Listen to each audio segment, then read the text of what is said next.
Hello guys, कैसे हैं आप लोग। स्वागत है आप सभी का मेरी यूट्यूब चैनल एग्ज़ाम तौर में। क्या दोस्तों, आप लोग इंटर बोर्ड परीक्षा 2022 की तैयारी कर रहे हैं और केमिस्ट्री में 90 प्लस मार्क्स लाने का सपना है, तो मैं आपको गारंटी देता हूं दोस्तों, ये 300 मोस्ट वीवीआई क्वेश्चन याद करने के बाद आपके बोर्ड एग्जाम में डेफिनेटली 90% मार्क्स आ जाएंगे। पार्ट नंबर 2 देखने वाले हैं आज। दोस्तों, वीडियो को लाइक शेयर सब्सक्राइब कर दीजिएगा और अपने दोस्तों के पास इस वीडियो को देखने के बाद ज़रूर शेयर करना है आपको। इस वीडियो में 30 इम्पॉर्टेंट क्वेश्चन को लिया गया है और 300 क्वेश्चन हम लोग पार्ट बाय पार्ट करके आज हम लोग दूसरे पार्ट को देखने वाले हैं। फर्स्ट क्वेश्चन में कह रहा है कि कार्बनिक यौगिक में तत्व उपस्थित होना चाहिए। ए ऑप्शन में दे रहा है ऑक्सीजन, बी में दे रहा है कार्बन, सी में दे रहा है नाइट्रोजन और डी में दे रहा है हाइड्रोजन। तो दोस्तों यहाँ पे कार्बनिक यौगिक में जो तत्व उपस्थित होना चाहिए वह होता है कार्बन। ठीक है, तो इसलिए बी ऑप्शन यहाँ पे बिल्कुल करेक्ट आंसर हो गया, कार्बन। नेक्स्ट क्वेश्चन दूसरा में कह रहा है कि कार्बन कार्बन एकल बंध की लंबाई है, यानी कार्बन कार्बन सिंगल बॉन्ड का जो है लेंथ आपसे पूछा जा रहा है। ठीक है, तो ए ऑप्शन में दे रहा है 1.34 एंगस्ट्रम, बी में दे रहा है 1.20 एंगस्ट्रम, सी में दे रहा है 1.54 एंगस्ट्रम और डी में दे रहा है इनमें से कोई नहीं। तो देखिए दोस्तों, आपको याद करना है, यहाँ पे 3 क्वेश्चन आपसे पूछा जाता है। पहला तो सिंगल बॉन्ड का लेंथ पे पूछा जाता है, फिर double bond carbon carbon double bond का पूछा जाता है और कार्बन कार्बन ट्रिपल बॉन्ड का लेंथ पूछा जाता है। ठीक है, तो यहाँ पे हम आपको तीनों बता दे रहे हैं, तीनों याद रखिएगा, आपके एग्जाम में एक कोई भी जरूर पूछेगा। ठीक है, तो देखिए कार्बन कार्बन एकल बंध या एकल बंध यानी कि सिंगल बॉन्ड का जो लेंथ जब अगर पूछे तो उसका जो राइट आंसर हो जाएगा वह 1.54 एंगस्ट्रम हो जाएगा। ठीक है, अगर डबल बॉन्ड के पूछे तो 1.34 एंगस्ट्रम हो जाएगा और यहाँ पे अगर ट्रिपल बॉन्ड के पूछे तो 1.20 एंगस्ट्रम हो जाएगा। ठीक है, तो यहाँ पे देखिए कौन सा पूछ रहा है, एकल बंध यानी सिंगल बॉन्ड का पूछ रहा है, तो यहाँ पे 1.54 एंगस्ट्रम हो जाएगा, यानी सी ऑप्शन यहाँ पे बिल्कुल करेक्ट आंसर हो गया, 1.54 एंगस्ट्रम। ठीक है, डबल बॉन्ड का हो गया 1.34 एंगस्ट्रम और ट्रिपल बॉन्ड का हो गया 1.20 एंगस्ट्रम। ठीक है, आप इसे भी जरूर याद रखिएगा, काफ़ी ही महत्वपूर्ण है, बार बार आपके एग्जाम में ये सब प्रश्न पूछा जाता है। ठीक है, अगला क्वेश्चन तीसरा नंबर में कह रहा है कि ऊष्मा और विद्युत का अच्छा चालक है, यानी ऊष्मा और विद्युत का अच्छा चालक है। पहला ऑप्शन दे रहा है एंथ्रेसाइट कोक, बी ऑप्शन में दे रहा है हीरा, सी में दे रहा है ग्रेफाइट और डी में दे रहा है चारकोल। तो ऊष्मा और विद्युत का अच्छा चालक होना चाहिए। ठीक है, यानी कि विद्युत भी उसमें ट्रांसफर हो सके और ऊष्मा भी। ठीक है, तो इसका जो राइट आंसर हो रहा है वह ग्रेफाइट जो होता है दोस्तों, वह ऊष्मा और विद्युत का दोनों अच्छा चालक है। ठीक है, यानी सी ऑप्शन यहाँ पे ग्रेफाइट बिल्कुल करेक्ट आंसर हो गया। बाकी जो ऑप्शन दिया हुआ है एंथ्रेसाइट, हीरा और एंथ्रेसाइट को हीरा, चारकोल, ये सभी जो है ऊष्मा और विद्युत का अच्छा चालक नहीं है, लेकिन ग्रेफाइट है, तो इसका करेक्ट आंसर हो गया। अगला क्वेश्चन मेरा चौथा में कह रहा है कि आवर्त सारणी के ग्रुप 1 के तत्वों को जाना जाता है, अक्रिय गैस, क्षारीय भूमिज धातु इनमें से कोई नहीं। तो देखिए आवर्त सारणी में जो पूछा जा रहा है कि ग्रुप वन के तत्वों को क्या जाना जाता है, किस नाम से जाना जाता है, तो ग्रुप 1 के तत्वों को दोस्तों क्या नाम से जाना जाता है, इसका जो राइट आंसर होगा वह भूमिज धातु। ठीक है, आप याद रखिएगा, भूमिज धातु यानी अल्कली मेटल। ठीक है, अल्कली मेटल ग्रुप 1 वाले जो तत्वों के होता है उसे भूमिज धातु के नाम से जानते हैं। तो सी ऑप्शन यहाँ पे बिल्कुल करेक्ट आंसर हो गया। और दोस्तों अगर ग्रुप 2 के तत्वों के नाम से पूछा जाए तो वह कौन हो जाता है, तो वह क्षारीय भूमिज धातु हो जाता है। ठीक है, आप इसे भी याद रखिएगा, ये भी काफ़ी इंपॉर्टेंट है आपके एग्जाम के लिए। ठीक है, ग्रुप 1 के पूछे तो भूमिज धातु और ग्रुप 2 के पूछे तो क्षारीय भूमिज धातु, दोनों आप याद रखिएगा। ठीक है, यहाँ पे देखिए लिख दे रहे हैं, यहाँ पे ग्रुप 2 रहेगा तो वहाँ पे हो जाएगा क्षारीय भूमिज धातु और ग्रुप 1 रहेगा तो भूमिज धातु। ठीक है, तो यहाँ पे सी ऑप्शन, यहाँ पे क्योंकि 1 का पूछा जा रहा था तो सी यहाँ पे करेक्ट है।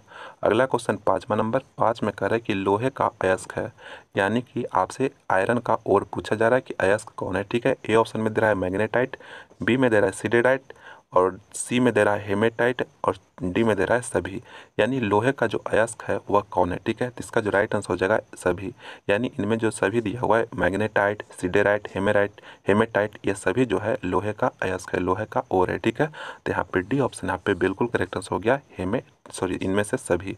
अगला क्वेश्चन मेरा छठा में कह रहा है कि एल्कोहल बनने में एल्केन के एक हाइड्रोजन को किस ग्रुप द्वारा प्रतिस्थापित किया जाता है। पहला ऑप्शन दे रहा है हाइड्रोक्सिल ग्रुप, दूसरा में दे रहा है एल्डिहाइड ग्रुप, और तीसरा में दे रहा है कार्बोक्सिलिक ग्रुप, और चौथा में दे रहा है क्लोरो ग्रुप। तो देखिए एल्कोहल ग्रुप, एल्कोहल बनाना है, ठीक है, तो उसको एल्केन से जो है एल्केन के एक हाइड्रोजन को किस ग्रुप से प्रतिस्थापित किया जाता है, तो वह हाइड्रोक्सिलिक ग्रुप से। तो ए ऑप्शन यहाँ पे करेक्ट आंसर हो जाएगा, हाइड्रोक्सिलिक ग्रुप।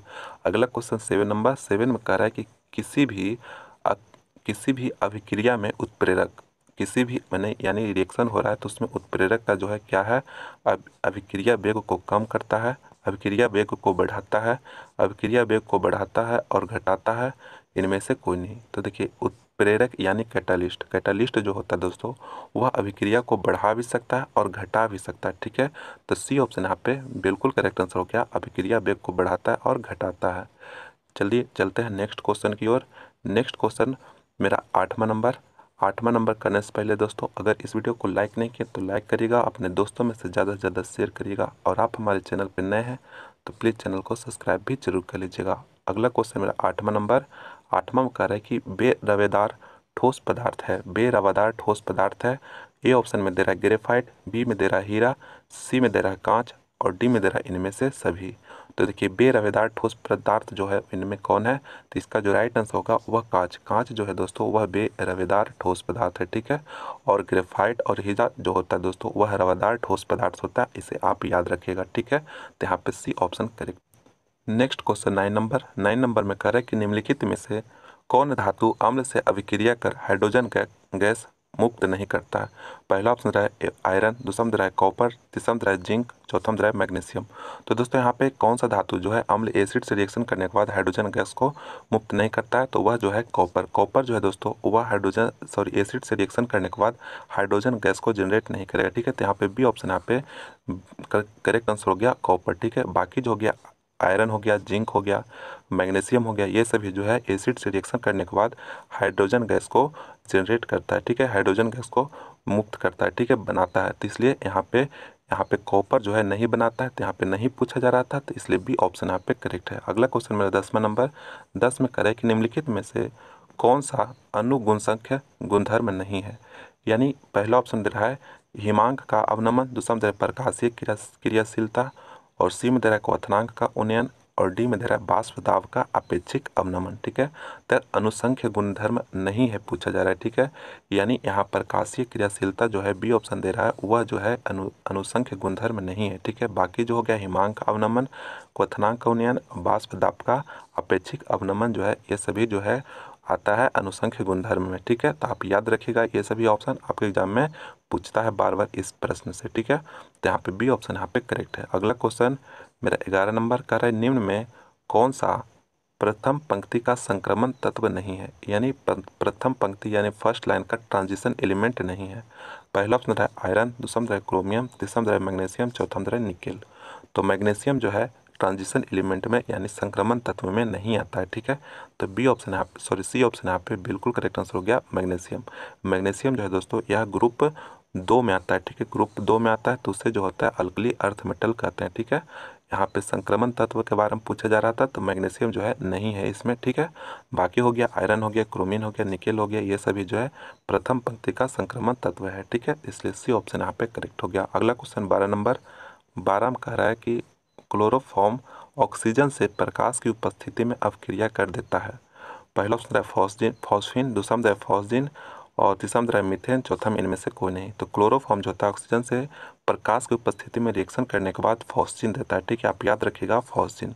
तो बी ऑप्शन यहाँ पे बिल्कुल करेक्ट आंसर हो गया। अगला क्वेश्चन मेरा 13 नंबर 13 में कह रहा है कि H2O बर्फ में किस प्रकार का बॉन्ड पाए जाते हैं। तो बर्फ में जो होता है दोस्तों हाइड्रोजन बॉन्ड पाए जाते हैं, ठीक है, आप याद रखिएगा सी ऑप्शन यहाँ पे हाइड्रोजन बॉन्ड बिल्कुल करेक्ट आंसर है। अगला क्वेश्चन 14 नंबर जिंक है एक उपधातु, लैंथेनाइट, संक्रमण तत्व, धातु। तो जिंक जो है दोस्तों एक संक्रमण तत्व है, ठीक है, आप याद रखिएगा जिंक जो है संक्रमण तत्व है यानी ट्रांजिशन एलिमेंट है, ठीक है। तो सी ऑप्शन यहाँ पे बिल्कुल करेक्ट आंसर है। अगला क्वेश्चन मेरा 15 नंबर में कह रहा है कि संपर्क विधि में प्रयोग किए जाने वाले उत्प्रेरक का नाम है। दोस्तों कॉन्टेक्ट मेथड जो होता है उसमें प्रयोग किए जाने वाला कैटालिस्ट जो होता है उसका नाम क्या है। ए ऑप्शन में दे रहा है जिंक चूर्ण, दूसरा में दे रहा है प्लेटिनम, तीसरा में दे रहा है नाइट्रोजन अम्ल, और डी में दे रहा है इनमें से कोई नहीं। तो कॉन्टैक्ट प्रोसेसर में जो कैटलिस्ट का प्रयोग किया जाता है वो प्लेटिनम है, ठीक है, प्लेटिनम। तो बी ऑप्शन यहाँ पे बिल्कुल करेक्ट आंसर हो गया प्लेटिनम। चलिए चलते हैं अगला क्वेश्चन 16 नंबर की ओर। 16 नंबर में करें पेट में अत्यधिक अम्ल को बनने से रोका जा सकता है। पहला ऑप्शन दे रहा है प्रत्यय अम्ल से, पीड़ाहारी से, जोड़नाशी से, प्रतिजैविक से। तो देखिए पेट में अत्यधिक अम्ल से बचने के लिए रोका जा सकता है तो वह प्रत्यय अम्ल से, ठीक है, आप याद रखिएगा ये ऑप्शन यहाँ पे बिल्कुल करेक्ट आंसर है, प्रत्यय अम्ल से, एंटासिड से, ठीक है। नेक्स्ट क्वेश्चन 17 नंबर 17 में कह रहा है कि कार्बोहाइड्रेट जो जलांशित होकर 3 से लेकर 10 मोनोसेक्राइड इकाई प्रदान करते हैं उसे कहा जाता है मोनोसेक्राइड, डाइसेक्राइड, ओलिगोसेक्राइड, पॉलीसेक्राइड। तो दोस्तों कह रहे 3 से लेकर 10 मोनोसेक्राइड इकाई प्रदान करते हैं तो उसे जो है ओलिगोसेक्राइड कहते हैं, ठीक है। तो सी ऑप्शन यहाँ पे बिल्कुल करेक्ट आंसर है, ओलिगोसेक्राइड। अगला क्वेश्चन 18 नंबर 18 में कह रहे हैं कि आवर्त सारणी के तृतीय आवर्त में तत्वों की संख्या है, यानी आवर्त सारणी में जो होता है दोस्तों 7 आवर्त है, ठीक है, 1 2 3 4 5 6 और 7, ठीक है। तो यहाँ पे आवर्त सारणी में जो होता है आवर्तों की संख्या 7 होता है, उसमें पूछा जा रहा है कि तीसरा में जो होगा वह तत्वों की संख्या कितना होता है। तो आपको हम टोटल सभी बता देते हैं, सभी को याद रखिएगा, कोई भी आपसे एग्जाम में पूछ सकता है। तो पहला आवर्त पीरियड में जो होता है वह 2 तत्व होता है, ठीक है। दूसरा में होता है 8, तीसरा में भी 8 है, और चौथा में होता है 16, पाँचवा में भी होता है 16, और छठा में होता है 32, और सातवां में भी होता है 32, ठीक है। आप इस याद रखिए, पहला में 2 और दूसरा और तीसरा में 8 8 रहता है, और चौथा पाँचवा में 16 16 रहता है, और छठा सातवां में 32 रहता है, ठीक है। तो यहाँ पे तीसरा के लिए पूछा जा रहा था, तो देखिए कितना है 8 है, तो 8 यहाँ पे करेक्ट हो जाएगा, 8 बी ऑप्शन यहाँ पे बिल्कुल करेक्ट आंसर हो जाएगा। अगला क्वेश्चन 19 नंबर 19 में कह रहे कि ओलियम में H2SO4 के साथ और कौन सा अवयव उपस्थित है। पहला ऑप्शन दे रहा है SO2, दूसरा में SO3, तीसरा में दे रहा है H2S, चौथा में दे रहा है SO4। तो ओलियम में H2SO4 के साथ जो होता है दोस्तों वह SO3 उपस्थित रहता है, ठीक है, यानी बी ऑप्शन यहाँ पे करेक्ट है, SO3। ओलियम का सूत्र भी पूछा जाता है आपको ऑब्जेक्टिव में, तो यहाँ पे आपको बता दे रहे हैं कि ओलियम का जो सूत्र होता है H2S2O7 होता है, ठीक है। आप इसे याद रखिएगा, इस मोलिकुलर फार्मूला को आपके एग्जाम में बार बार पूछा जाता है और काफ़ी ही इंपॉर्टेंट है, ठीक है। तो यहाँ पे पूछा जा रहा था कि ओलियम में H2SO4 के साथ और कौन सा अवयव रहता है, तो SO3 रहता है। तो बी ऑप्शन यहाँ पे करेक्ट है, बी ऑप्शन। यहाँ पे ओलियम का सूत्र लिख दिए दोस्तों, अच्छी तरह से इसे याद कर लीजिए। नेक्स्ट क्वेश्चन 20 नंबर 20 में कह रहा है कि विलयन के अनुसंख्य गुणधर्म का उदाहरण है तापमान, घनत्व, क्वथनांक उन्नयन, और डी में दे रहा है इनमें से कोई नहीं। तो अनुसंख्य गुणधर्म का उदाहरण जो होता है वह क्वथनांक उन्नयन होता है। तो सी ऑप्शन यहाँ पे करेक्ट आंसर हो गया। अगला क्वेश्चन मेरा 21 नंबर कह रहा है संक्रमण धातुओं का समान इलेक्ट्रॉनिक विन्यास है। तो इसका जो राइट आंसर हो जाएगा वह A option N-1 into D के पावर 1 से लेकर 10 मैंने 10 यहाँ पे इलेक्ट्रॉन आ सकता है, और N S के पावर 2, ठीक है। यही होता है जो इलेक्ट्रॉनिक कॉन्फ़िगरेशन होता है ट्रांजिशन एलिमेंट का, ठीक है, जनरल इलेक्ट्रॉनिक कॉन्फ़िगरेशन। तो इसका ए ऑप्शन यहाँ पे करेक्ट आंसर हो जाएगा। अगला क्वेश्चन मेरा 22 नंबर 22 में कह रहा है कि निम्नलिखित में कौन ऑक्साइड अम्लीय है, कौन सा ऑक्साइड जो है अम्लीय है। तो ZnO, MgO, Na2O, और 4 में दे रहा है SO2। तो अम्लीय पूछा जा रहा है तो यहाँ पे SO2 हो जाएगा, ठीक है। तो डी ऑप्शन यहाँ पे बिल्कुल करेक्ट आंसर हो गया। अगला क्वेश्चन मेरा 23 नंबर करेक्ट निम्नलिखित में से कौन एल्डिहाइड और कीटोन में विभेद कर सकता है। तो इसका जो पहला ऑप्शन दे रहा है वह कास्टिक सोडा, दूसरा में दे रहा है फेलिंग सोल्यूशन, फेलिंग विलियन, और सी में दे रहा है ए और बी दोनों, और डी में दे रहा है इनमें से कोई नहीं।